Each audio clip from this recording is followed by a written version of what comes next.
Hi friends, I'm Alexis Martin and it's raining today in Florida.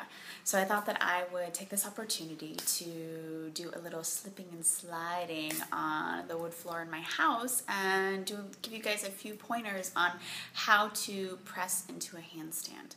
So the first thing that I really wanted to mention is you start from the bottom to the top. So start with the contact on the earth first, and that happens with your hands. So the point of your hand that you really want to put a lot of the pressure into is going to be this thick, muscly part of your hand right at your thumb area. And then as you press into your index finger knuckle and your middle finger knuckle, you also want to shift a lot of the weight into this part of your hand. It'll help to really ground down as well as not collapse into the carpal tunnel area. If you can find a nice triangle here with these parts of the hand. A lot of times when we go into pressing, we grip into the fingertips, and sometimes it puts too much pressure under the wrist, and when you strain the hands, it'll actually strain all those ligaments and tendons in the wrist, and we don't want to do that. So just softly soften the hands and press into those points of the hand. Another thing is you want to imagine that your forearms are like a straw, and you're like really sucking all the energy up from the earth, and that way the forearms kind of tilt forward just a little bit and you can draw all that energy up and into your handstand. The other point too is you want to hug in your biceps. Yes, those big guys, those guns, you got to bring them in close toward your leather. Hug them in nice and tight, and then you reach up and out and go as long as you can through your side body. And then it comes to the core. Right? You want to keep the ribs nice and firm, and you want to lift through the belly. Now, one of the key points of a handstand, especially a wide-legged press, is this thing I call the booty pop. So as you press down and you slowly start to bring your badunkadunk over top of your shoulders, you have to actually bring the pelvis over, because as Shakira says, the hips don't lie. Wherever your hips go, everything else is going to follow. So as you press down and you unfurl your spine, as Philippus Hugh likes to say, like a fiddlehead fern, you're just uncurling all the way up, and then as soon as you get your pelvis over, then your legs can just float and fly. Let's give it a try. So the first key is you want to take your hands and plant them firmly into the earth.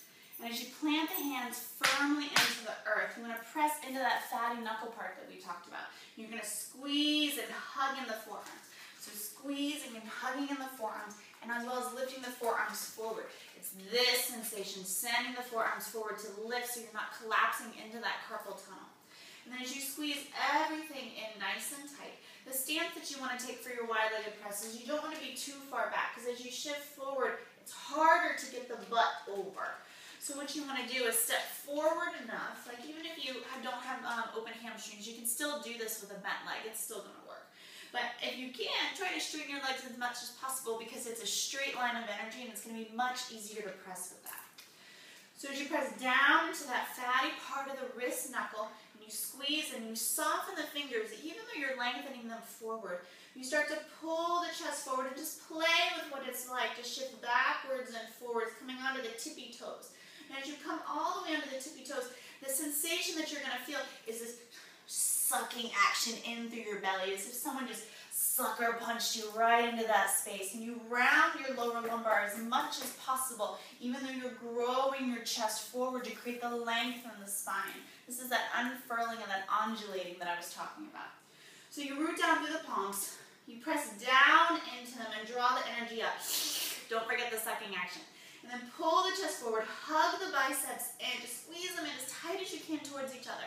And then slowly start to shift your weight forwards and backwards once again, just seeing what it feels like to come all the way up into the tips of the toes. Now the action that you want to feel as you come all the way up into the tips of the toes is that the feet go out. You don't want to take them straight back, but imagine the feet going out to the sides. This out to the side sensation is what's going to allow you to the booty right over top of your shoulders. So let's give it a try.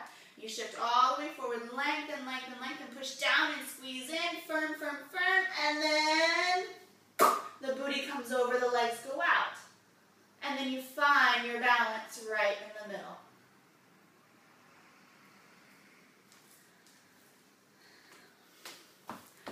Hopefully that helps a little bit. Post questions.